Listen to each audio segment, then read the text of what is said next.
우리가 주님을 향한 진정한 마음으로 이 자리에 서길 원합니다.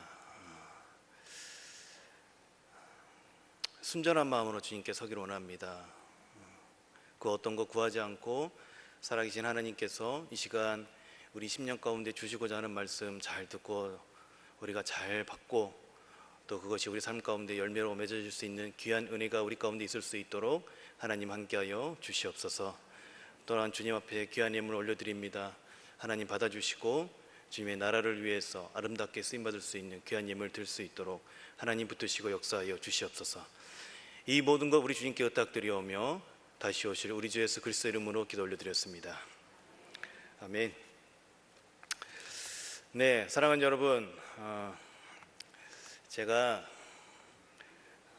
이렇게 말씀 한번 드려보고 싶습니다. 하나님의 말씀은 살아 운동력이 있습니다. 아멘이십니까? 네, 맞습니다. 하나님 말씀은 살아 운동력이 있습니다. 그 말씀이 지금도 살아 운동력 있어서 하나님을 믿는 저와 여러분의 삶을 선하신 하나님의 뜻으로 지금도 이끌어가고 계심을 여러분 믿으십니까? 예, 아멘이죠. 이것이 우리 신자들의 고백이 아닐까 싶습니다. 이것을 우리가 믿고 살아가는 것이겠지요. 우리가 이를 위해서 이렇게 예배 자리에도 함께 나와서 하나님 앞에 나와 있는 줄 믿습니다. 여러분, 이것이 우리가 믿는 바입니다. 하나님의 말씀은 살아 운동력이 있습니다. 그런데 이거는 이제 말씀에 나타나 있는 내용이잖아요. 이 말씀에 나타나 있는 내용이 저와 여러분에게는 어떻게 나타나고 있을까요? 말씀이 살아 운동력 있게 저와 여러분의 삶을 지금도 이끌어가고 있을까요? 수많은 말씀을 우리가 듣고 있고 또 우리가 셀 모임 가운데서 함께 주변인들이 하나님 말씀 가운데서 살아가는 삶의 나름도 들었을 것입니다. 그런데 그 살아있는 말씀이 여러분의 삶을 실질적으로 변화시키고 지금도 이끌어가고 있을까요? 여러분이 다른 누군가에게 살아 운동력이 있는 하나님의 말씀이 나를 지금도 또 지속적으로 변화시키고 가고 있다는 것을 고백하고 있을까요? 최근에 여러분 마음속에 지속적으로 여러분들을 움직여가고 있는 하나님의 말씀이 있으십니까? 우리가 말씀을 듣고 아는 대로 또 훈련받는 대로 살아간다는 것이 제가 이런 몇 가지 질문을 드려보는 것 가운데서 생각을 해본다면 그것이 참 쉽지 않다라는 것을 우리는 알 수가 있습니다. 그렇다면 수많은 말씀을 듣고 수많은 예배 자리에 앉아있는 우리의 삶이 이게 지속적으로 변화를 경험하지 못하는 그 이유가 무엇 때문일까요? 하나님의 말씀이 정말 살아 운동력이 있는 말씀이라는 것에 우리가 아까 처음에 우리가 인사를 나눴던 것처럼 그걸 동의하고 믿는다고 한다면 그것이 저와 여러분의 신앙이라고 한다면 그럼에도 불구하고도 말씀이 우리를 지속적으로 변화시키지 못하고 이 살아있는 말씀이 저와 여러분의 심령 가운데 역사하셔서 우리의 삶을 이끌어가지 못하고 있다고 한다면 우리가 생각해 볼 수 있는 것은 그 말씀을 대하는 우리 자신에 대해서 우리가 생각을 해봐야 한다는 것입니다. 이게 무슨 말입니까? 진짜 우리가 아까 고백한 것처럼 하나님 말씀이 살아있는 말씀이고 살아 운동력이 있는 것이 사실이라고 한다면 그 말씀 가운데 반응하지 못하는 우리 자신의 모습이 있다고 했을 때 이것이 사실이라면 우리가 우리 모습을 한번 돌이켜봐야 되지 않냐, 이 말씀인 것이죠. 저는 그래서 살아있는 말씀을 받는 우리 마음밭에 대해서 우리 함께 이 시간 조명해 보았으면 좋겠습니다. 자, 말씀에 반응하는 우리의 마음을 이해하기 위해서는 여러분 우리 인간의 이 독특성을 잘 이해할 필요가 있습니다. 저와 여러분이 가진 인간의 독특성 무엇입니까? 모든 피조물들과 하나님께서 창조하신 모든 피조물들과 다른 우리 인간의 독특성은 무엇입니까? 우리가 하나님의 형상대로 우리가 지음을 받았다라는 것입니다. 여러분 이것을 다양하게 표현할 수 있겠지만 오늘 집중해야 할 부분은 바로 하나님께서 저와 여러분에게 그 하나님의 형상대로 만드셨다라는 것은 우리에게 이 인격성을 부여했다라는 것입니다. 이것 또한 여러 가지 정의가 있을 수 있겠지만 이것을 표현하는 매우 중요한 특징 중에 하나는 자발성을 가지고 선택을 하는 것입니다. 우리가 잘 아는 대로 자유의지를 가졌다는 것을 의미하는 것이겠죠. 그리고 어떻습니까? 소통할 수 있는 존재라는 것이죠. 하나님은 저와 여러분에게 그러한 인격을 부여하시고 또한 저와 여러분이 이 하나님과의 관계를 자발적으로 스스로 선택하여서 그 관계를 누리며 살아가기를 원하셨습니다. 또한 그렇게 우리를 창조하셨던 것이지요. 이러한 인격적 존재의 매우 중요한 특징이 상호소통이 가능하다라는 것입니다. 이거 무슨 말입니까? 세상 모든 피조물 중에 우리 인간만이 유일하게 창조주 하나님과 소통할 수 있는 관계 가운데 우리가 초대되었다라는 것입니다. 이거 장난 아니, 죄송합니다. 이런 표현 써서. 이거 엄청난 사건인 것이죠. 세상에요, 이 세상의 권력자들도요, 제가 가면 그분들이 저를 만나주지 않습니다. 그 무슨 말입니까? 저를 소통의 상대로 여겨주지 않는다는 것입니다. 그런데 어떻다고요? 저 같은 자도 창조자 하나님께서 소통의 상대로 여겨주신다는 이 엄청난 은혜가 우리 가운데 주어졌다는 것입니다. 하나님께서 그렇게 우리를 창조하셨다라는 것이에요. 그래서 어떻습니까? 서로가 서로에게 영향을 주고받고 마음을 나눌 수 있다는 것이 바로 인격적인 관계 가운데서 이 소통이 주는 의미라고 할 수 있을 것입니다. 이 말은 저와 여러분이 창조주 하나님께 영향을 받고 또 그 하나님께 우리가 반응할 수 있고 또 우리의 그 반응에 하나님께서도 반응하신다라는 것입니다.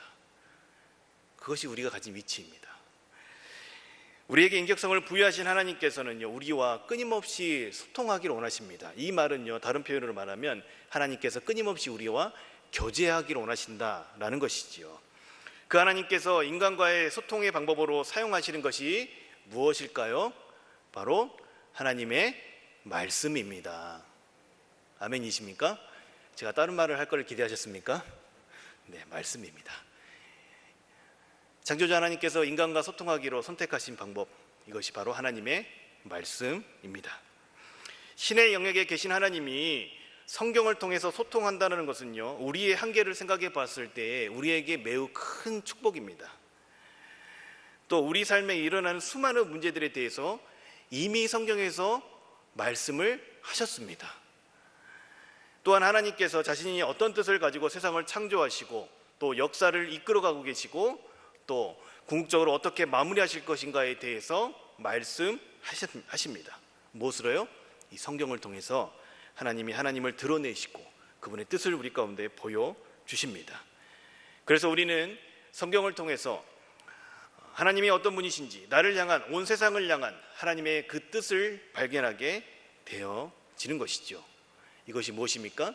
하나님께서 성경을 통해서 우리에게 소통하시는 방법인 것이죠.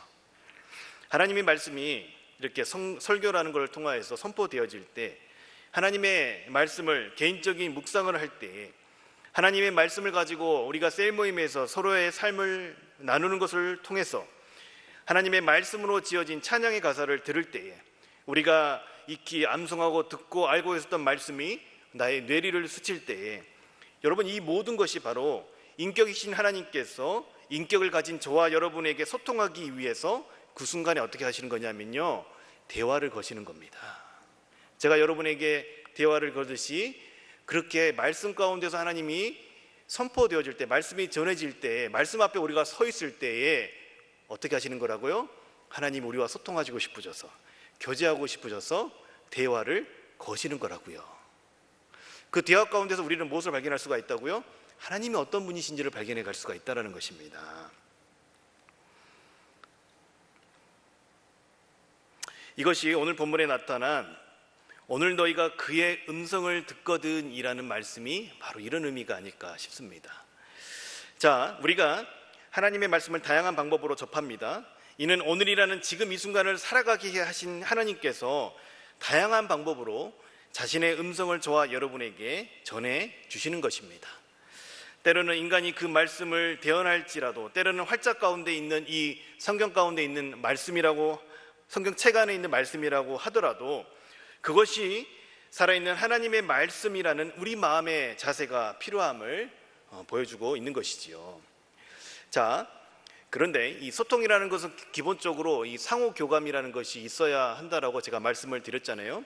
제가 지금 이렇게 일방적으로 앞에서 말씀을 전하고 있는 것처럼 보여지지만, 그러나 저는 여기서요, 여러분의 표정, 여러분의 눈빛 이런 걸 통해서 사실은 교감하고 있습니다. 이 자리에서 인격 대 인격이기 때문에 대면하고 있을 때 우리가 함께 그렇게 교감하는 것이죠. 왜요? 우리가 소통하는 존재이기 때문에. 그래서 인격 대 인격이 대면하고 있을 때는요, 절대 일방적일 수가 없다는 것입니다. 누군가 그에게 메시지를 전하면 그 메시지를 듣고 서로 반응하고 이것이 오고 가는 것이죠.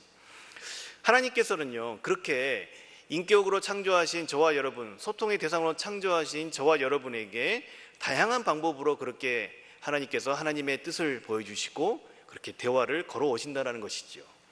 그렇게 하나님께서 우리에게 소통하기 원하셔서 이 말씀이라는 것으로 우리에게 다가오셔서 말을 걸어오시는데 정작 우리는요, 어떻습니까? 하나님과 소통이 잘 이루어지지 않는다고 여겨질 때가 많다는 것입니다.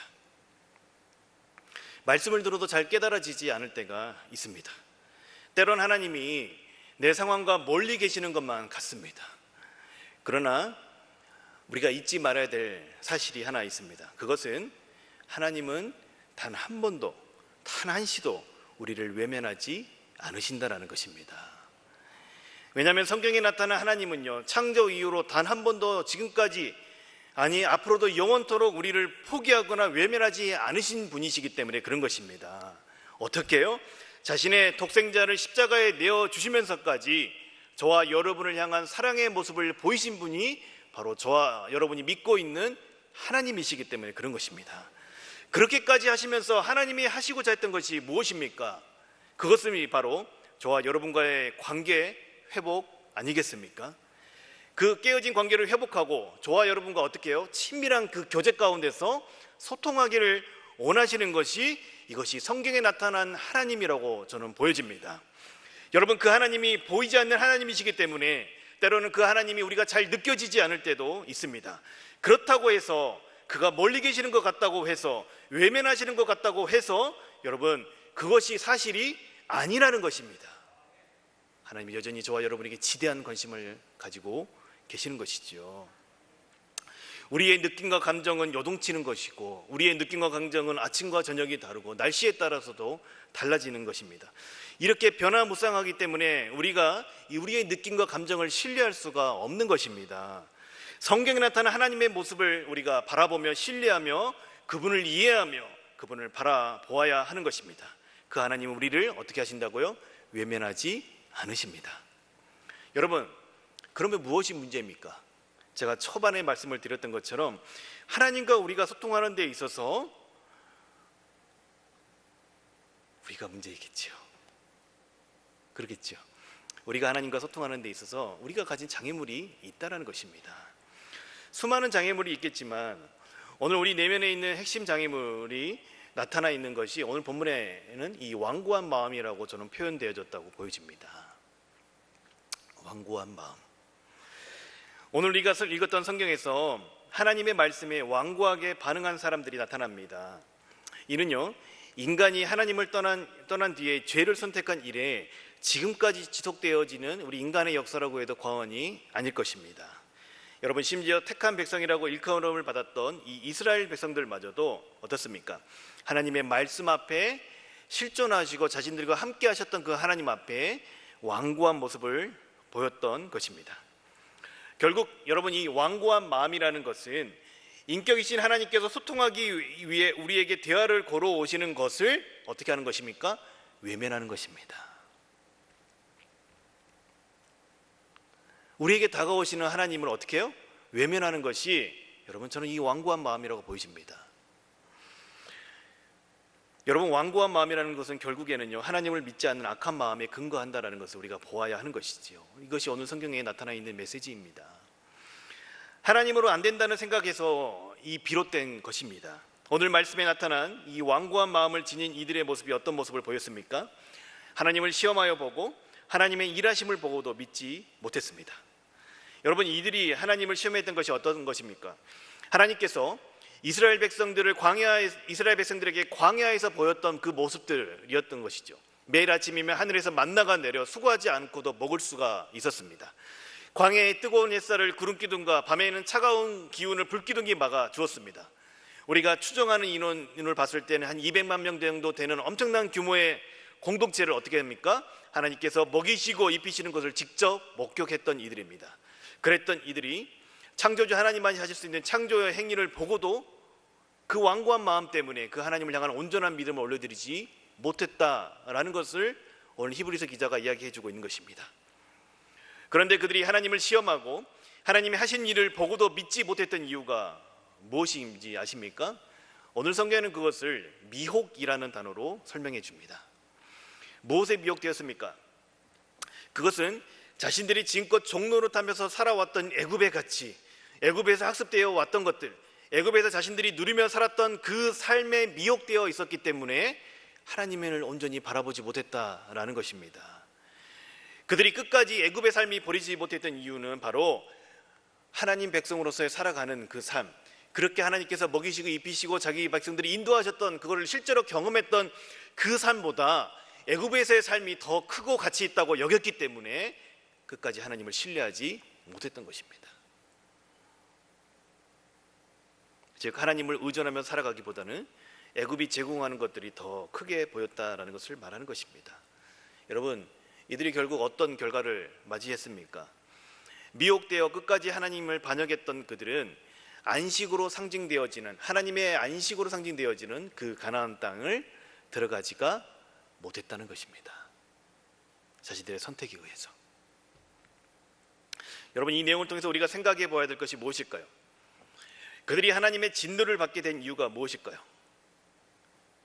그들의 선택 때문입니다. 하나님이 그들을 택하지 않으셨다가 아니라, 하나님이 그들을 인도하지 않으시고 하나님이 그들을 보호하지 않으셔서가 아니라 그들의 선택 때문에 하나님의 안식 가운데 들어가지 못했다라는 것입니다. 스스로가 하나님을 반역하는 자리에 섰던 것입니다. 하나님에 대해 완고한 마음을 돌이키지 않았기 때문에 그들의 선택에 의해서 하나님의 안식에 들어가지 못하게 된 것입니다. 하나님에 대한 올바른 반응을 보이지 않은 것에 대한 현재적 심판을 받았던 것이죠. 여러분, 완고한 마음으로 인해 하나님의 안식에 들어가지 못한 이스라엘 백성과 같은 모습이 이 자리에 앉아있는 저와 여러분에게는 있을까요? 없을까요? 스스로 답해 보시기 바랍니다. 아마 없지는 않을 것으로 저는 여겨집니다. 왜냐하면 살아있는 하나님의 말씀이 우리의 삶 가운데 역사하지 못하는 경우를 우리가 더 많이 경험하기 때문에 그렇습니다. 이는 하나님의 말씀이 능력이 없어서가 아니라 우리의 이 완고한 마음 때문입니다. 이런 완고한 마음이 여러분 우리의 삶 가운데 어떤 형태로 나타나는지 제가 몇 가지만 한번 살펴보았으면 좋겠습니다. 먼저는 나 정도면 괜찮다는 생각입니다. 그러니까 하나님의 말씀을 들을 때, 하나님께서 우리 가운데 말씀으로 우리에게 대화를 청해 오실 때 우리 마음 가운데 나 정도면 괜찮다는 생각이 하나님의 말씀 앞에 서는 우리에게 장애물이 된다는 것입니다. 이는요, 상대적인 의의를 주장하고 싶은 마음입니다. 현대인들이 사용하는 자기 자신을 보는 거울은요, 다른 사람입니다. 그래서 어떻습니까? 이 다른 사람과 비교해서 나만큼만 살아봐, 죄인들이 다 그렇잖아 하면서 자기 합리화를 하는 것입니다. 어때요? 내가 이 사람들보다 조금 더 어느 한 부분만 낫다고 생각하면 나는 괜찮은 사람, 의인이라고 여기는 거예요. 많은 사람들이 죄를 상대적인 개념으로 생각을 하고 다른 사람들과 비교해서 나는 죄가 없다라고 말한다라는 것입니다. 그래서 다른 사람들보다 도덕적으로 조금 더 나은 삶을 산다고 한다면 이 자기의에 빠지는 경우가 많다라는 것입니다. 그래서 어떻습니까? 이런 생각과 이런 마음을 붙들어 있는 사람들은 자신에게 특별한 문제점을 잘 발견하지 못합니다. 대신 이렇게 생각합니다. 세상에 문제 있는 사람들이 얼마나 많은데 내가 완벽한 의인은 아니더라도 나 정도만 살면 뭐 괜찮은 거 아니야? 이런 생각을 하는 사람들이 있다는 것입니다. 이런 분들은 참 나름대로 반듯하게 살아갑니다. 그리고 크고 심각한 불법들은 피하고 관여하지 않으려고 애씁니다. 선하신 분들이시죠. 하지만 그것이야말로 하나님의 말씀 앞에 서는 우리를 가로막는 가장 큰 장애물이 될 수 있다는 것입니다. 왜냐하면 성경에서 말하는 이 죄의 개념들, 성경에서 말하는 옳고 그름의 문제는요, 여러분 상대적인 것이 아니라 절대적인 기준이 있기 때문에 그런 것입니다. 담임 목사님께서 늘 강조하시는 것처럼 성경적인 가치가 우리 삶의 판단의 기준이 되어야 한다라는 것입니다. 근본적인 죄라는 것은 결국 나와 절대자이신 하나님과의 관계 가운데서 시작하는 것이기 때문에 모든 것의 판단의 기준은 상대와 내가 비교해서 더 나았냐 더하느냐가 아니라 하나님의 말씀이 기준이 되어야 한다는 것이죠. 이렇듯 상대적 자기 의에 빠진 사람들은요, 하나님 말씀 앞에 완고한 마음을 지니게 되는 것입니다. 그럼 어떻게 될까요? 말씀에 반응하지 않는 것이죠. 왜 그렇습니까? 하나님의 말씀처럼 자신의 삶이 심각한 위기에 빠져 있고 그 말씀을 반응할 만큼 자기 자신이 큰 문제에 빠져 있다는 문제의식을 갖지 못하기 때문에 그런 것입니다. 말씀에 반응할 이유를 찾지 못하는 것입니다. 그렇기 때문에 하나님의 말씀이 선포되어지고 자신에게 찾아와 마음을 놓고 할 때도 그 말씀을 받아들이지 못하는 것입니다. 그러나 그들이 생각하는 괜찮다는 것은 여러분 상대적인 것이지 절대적인 선은 아닙니다. 그것은 자신이 기준이 되는 것입니다. 하나님이 자신의 삶의 기준이 아니라 자기 자신이 자기 삶의 기준이 되는 것입니다. 상대적인 자기의가 살아있는 하나님의 말씀이 자신의 삶 가운데 역사하지 못하게 하는 장애물이 될 수 있다는 것입니다. 여러분, 이렇게 예배드리고 오랜 기간 하나님 앞에 서 있는 목사와 같은 저 같은 사람들이 빠지기 쉬운 오류가 바로 이거예요. 진짜. 저 같은 사람들이. 왜 그렇습니까? 하나님의 말씀을 가르치는 자리에 제가 서 있고 또 이러한 이 교회라는 울타리 가운데 살아가고 있기 때문에 상대적으로 제가 이 죄라는 것을 접할 수 있는 기회들이 좀 적잖아요. 상대적으로. 그러니까 그런 착각을 한다는 거예요. 제 스스로가 말씀을 계속 봐야 되고, 제가 원하든 원치 않든 저는 말씀을 봐야 되잖아요. 원하든 원치 않든 말씀을 전해야 되잖아요. 원하든 원치 않든 예배 자리에 서야 되잖아요. 제가 계속 이런 자리에 있다 보면 제 스스로가 제 마음속에서 이 상대적 의의가 생겨난다고요. 그래도 이렇게 사는 건 괜찮지라는 생각들. 그런데 이것이 하나님의 말씀에 반응하지 못하게 하는 이 완악한 마음, 큰 장애물이 된다는 것입니다. 여러분들은 어떠십니까? 혹시 내 안에 나 정도면 괜찮다는 그런 상대적 의의가 있지 않는지 우리 한번 함께 돌이켜 보았으면 좋겠습니다. 그렇게 우리는 절대자이신 창조주 하나님 앞에 이 겸손한 마음으로 나와야 합니다. 그분께 자신의 의로움을 주장하기보다는 우리가 그분을 의지하면서 살아가야 하는 것이죠. 그러나 이 나 정도면 괜찮다라는 생각이 우리의 마음을 완악하게 하여서 하나님의 말씀이 우리 가운데 찾아와 우리 심령을 두드리실 때에 반응하는 것을 주저하게 하는 것입니다. 자, 두 번째로 이 완고한 마음이 어떤 형태로 나타나는가 하면요, 우리의 병든 자아상으로 나타납니다. 여러분, 이것은 무슨 말이냐면요, 이것은 나만 그런가? 세상 사람들 모두가 다 그렇게 생각하는데 라는 생각, 또 그 반대편에 서 있는 난 어쩔 수 없어라는 생각, 이것이 저는 병든 자아상이라고 보여집니다. 자, 보세요. 이와 같이 세상을 바라보는 병든 자아상이 하나님의 말씀에 반응하는 것에 장애물이 됩니다. 여러분, 세상을 둘러보면요, 사람들이 다 악하게 살아가는 것만 같습니다. 그래서 어떤 생각을 합니까? 나만 그런가? 다 그렇잖아 라는 생각을 하게 되는 것이지요. 이렇게 되면 어떻게 됩니까? 자기 합리화를 하게 되는 거예요. 자기 합리화를. 하나님의 말씀에 반응하는 것이 아니라, 이게 아까 첫 번째 모습과 좀 비슷하긴 한데요, 나만 그런가? 옆에 보니까 다 똑같아. 자기 합리화를 해버리는 거예요.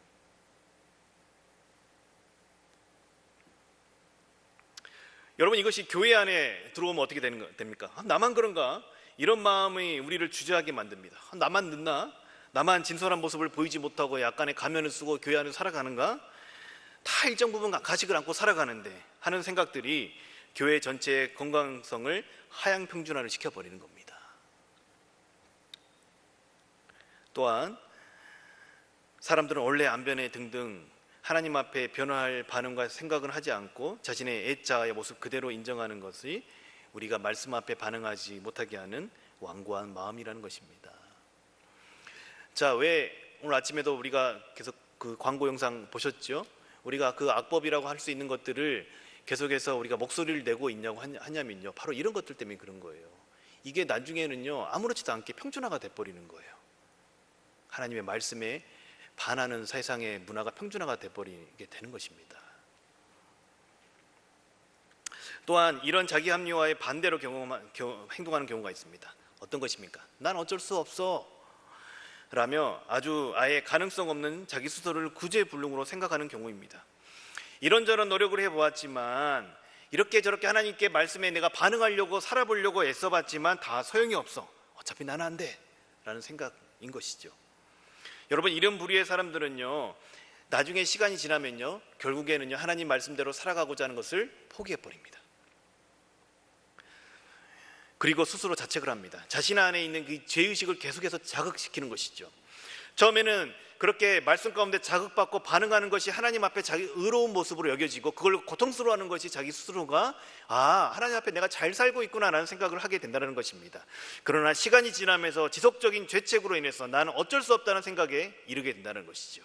그리고 지속적으로 죄에 빠져 살게 되는 것입니다. 왜 그럽니까?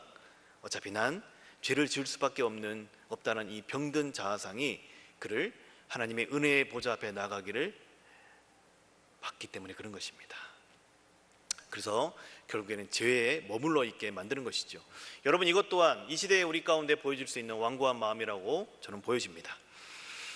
사랑하는 여러분, 지금까지 우리 안에 있는 이 완고한 마음의 장애물의 정체에 대해서 우리 함께 좀 살펴보았습니다. 수많은 것들이 있겠지만 제가 오늘은 이 두 가지만 크게 한번 다뤄본 것입니다. 자, 오늘 본문에 우리에게 도전을 줍니다. 뭐라고 말씀합니까? 7절에 오늘 너희가 어떻게 해요? 그의 음성을 듣거든. 오늘이라고 하는 그날 우리가 하나님의 말씀을 듣는 그 순간에 어떻게 해요? 우리가 그 말씀 앞에 반응해야 한다라는 것을 보여주고 있는 것입니다. 그런데 광야에서 진노를 샀던 그들은 끝내 하나님께 반응하지 않았음을 알 수 있습니다. 여러분, 그렇다면 이 시대를 살아가는 우리는 어떻게 해야 되는 것일까요? 이 시대를 살아가는 저와 여러분에게도 살아계신 하나님이 어제나 오늘이나 영원토록 동일하신 살아계신 하나님이 여전히 저와 여러분에게 말씀으로 소통하기를 원하십니다.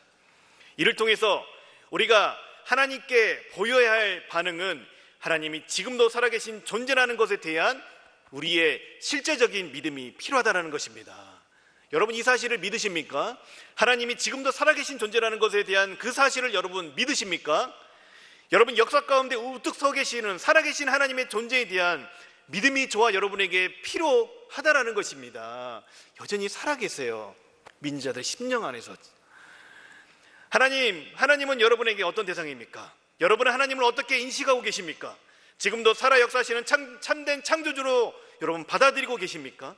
저와 여러분이 우리의 전 삶을 의탁해 드릴 수 있는 존재라는 것이, 여러분, 그것이 성경에 나타나 있는 신학적인 개념이 아니라 여러분, 그것이 실제적으로 우리 가운데 믿어지고 있어야 한다는 것입니다. 여러분, 우리가 이것을 믿는다면 우리는 반드시 그 믿는 바에 헌신하게 되어 있는 것입니다. 이는 그 믿는 바에 우리가 반응하게 된다는 것입니다.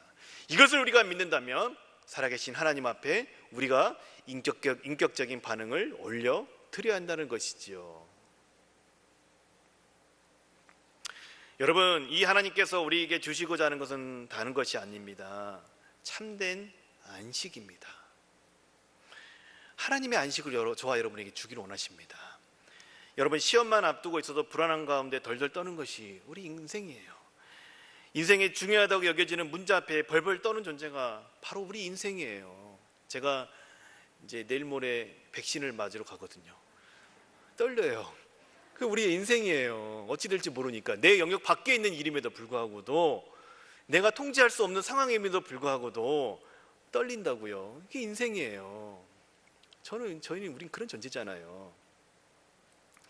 그런 우리가 온 세상을 창조하신 창조자 하나님께 우리의 삶을 내어드릴 때, 그분께서 우리 가운데 대화를 걸어오시고 인격적인 소통을 원하실 때, 교제하자고 원하실 때, 우리가 그분 앞에 반응하여 나아갈 때에 그분께서 우리에게 안식을 주기 원하신다는 것입니다. 이 얼마나 큰 은혜입니까? 우리는 하나님이 살아계시다는 것과 그분이 저와 여러분에게 세상이 줄 수 없는 참된 안식과 평안을 주는 분이심을 믿어야 합니다. 하나님만이 진정한 구원을 주실 수 있는 유일한 존재임을 믿어야 합니다. 내 삶의 문제를 근본적으로 해결하실 수 있는 분이 하나님이심을 믿어야 하는 것입니다. 그 하나님을 참된 내 삶의 주권자로 믿고 받아들이는 것이 오늘이라는 시간에 하나님의 말씀 앞에 말씀을 들을 때 우리가 보일 수 있는 반응인 것입니다. 그렇다면 우리가 이렇게 하나님의 약속 안으로 오늘 실제적으로 들어가기 위해서 우리가 무엇을 해야 할까요? 가장 먼저 자신의 상태를 깨달아야만 변화할 수가 있습니다. 우리가 위에서 함께 살펴보았던 우리 안에 살아계신 하나님의 말씀에 반응하지 못하게 하는 우리 안에 있는 완악한 마음들이 어떤 것인지 점검해 보아야 한다는 것입니다. 상대적 자기 의의가 나 정도면 괜찮다는 생각으로 말씀에 방해하는 것을 막고 있는지 점검해 보아야 한다는 것입니다. 또한 나는 어쩔 수 없다는 생각에 말씀에 반응조차 하지 못하게 하는 마음, 또 나만 그런가요 하는 그런 자기 합리화하고 있지 않는지 우리가 우리 자신을 점검해 보아야 할 것입니다. 이런 생각들이 완악한 마음이 되어 살아계신 하나님의 말씀에 반응하는 것을 막는 장애물이 되기 때문에 그런 것이죠. 이는 제가 말씀드린 몇 가지에 불과하다고 말씀을 드렸죠. 이 시간 성령께서 하나님의 말씀으로 저와 여러분에게 소통하고자 할 때 그 하나님께 반응하는 것을 막는 것이 무엇인지 깨닫게 하실 때에 그것을 우리가 겸손함으로 받고 반응하는 시간이 되기를 원합니다. 그러한 성령의 내적 음성에 우리가 반응하지 못하면 우리는 우리 삶이 괜찮다고 그렇다 하면서 계속해서 우리가 괜찮다고 우리 삶이 괜찮다고 여긴다면 우리는 거짓 평안에 속는 경우가 많습니다. 우리의 삶의 근본적인 문제는 우리 스스로 해결할 수가 없습니다. 하나님과의 인격적인 사랑의 관계가 회복되었을 때에 우리 삶의 모든 부분이 회복이 되는 것입니다. 왜냐하면 우리 인간은 하나님께서 하나님과의 관계 가운데서 살아가도록 그렇게 창조된 존재이기 때문에 그런 것입니다. 하나님을 의존하면서 살아가도록 창조된 존재이기 때문에 그런 것입니다. 하나님과의 관계가 우리 인간의 본질이기 때문에 우리는 그 하나님을 떠나서 살아갈 수가 없습니다. 그래서 우리는 그 하나님의 말씀에 반응하며 그 하나님과의 관계 속으로 들어가야만이 어떻습니까? 참된 안식을 누릴 수가 있다라는 것입니다. 그 하나님께서 지금 저와 여러분에게 말씀으로 소통하길 원하십니다. 지금 이 순간 하나님의 말씀으로 저와 여러분에게 말을 걸어 오십니다. 사랑하는 여러분들은 이렇게 선포되어지는 하나님의 말씀에 어떤 반응을 보이시겠습니까? 나 정도면 됐지, 다 그렇게 사는데, 하나님이 나와 무슨 상관인데, 하나님을 따르면 불편한 게 많아지는데, 내가 다 아는데 하는 이런 완고한 마음으로 이 시간 여러분 마음을 두드리시는 하나님을 거부하시겠습니까? 하나님의 말씀이 내 삶에 살아 운동력 있게 하는 이 마스터키는 저와 여러분이 하나님의 말씀에 대한 인격적인 반응인 것입니다. 우리에게 말씀으로 말을 걸어오시는 하나님께 겸손한 마음으로 그 하나님을 맞아들이고 반응을 보일 때에 저와 여러분의 삶은 놀라운 변화를 겪게 되는 것입니다. 여러분 기억하십시오. 하나님은 단 한 번도 저와 여러분을 향한 손을 거두신 적이 없습니다. 단지 내가 완고한 마음으로 인해 하나님의 그 손을 잡고 싶지 않았던 것 뿐입니다. 여러분, 하나님과의 관계를 여는 이 마스터키는 완고한 마음을 버리고 하나님이 살아계심을 우리 마음속에 믿고 그분 앞에 겸손히 나오는 것입니다. 하나님 앞에 겸손한 마음을 지녀 그 말씀이 저와 여러분의 삶을 이끌어가고 변화시켜가는 것을 한순간 경험하는 것이 아니라 날마다 경험하게 되어지는, 주님 다시 오시는 그날까지 경험하게 되어지는 저와 여러분이 될 것입니다. 지금도 살아계셔서 말씀으로 하나님께서는 우리에게 대화를 걸어 오십니다.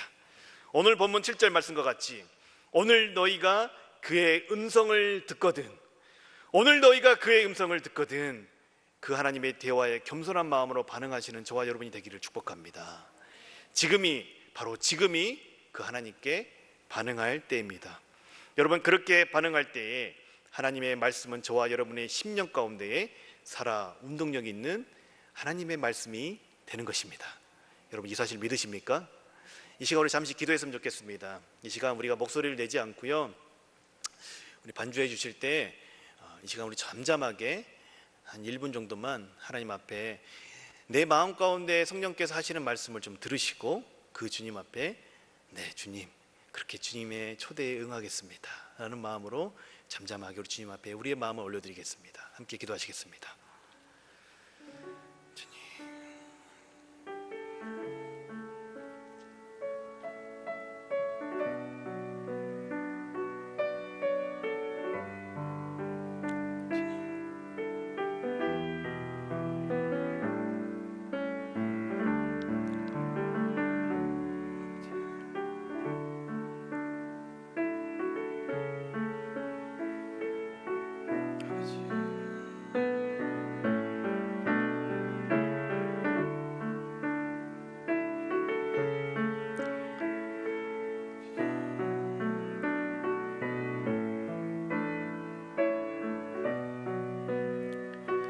그렇습니다. 주님, 살아계신 주님께서 이 시간, 오늘이라는 이 시간에 저를 찾아와 주실 때 내 안에 있는 완악함들 다 걷어버리고 그 주님 앞에 나아가 주님을 맞아드리고 주님과 깊은 교제를 나눌 수 있는 우리 모두가 다 될 수 있도록 하나님 함께하여 주시옵소서.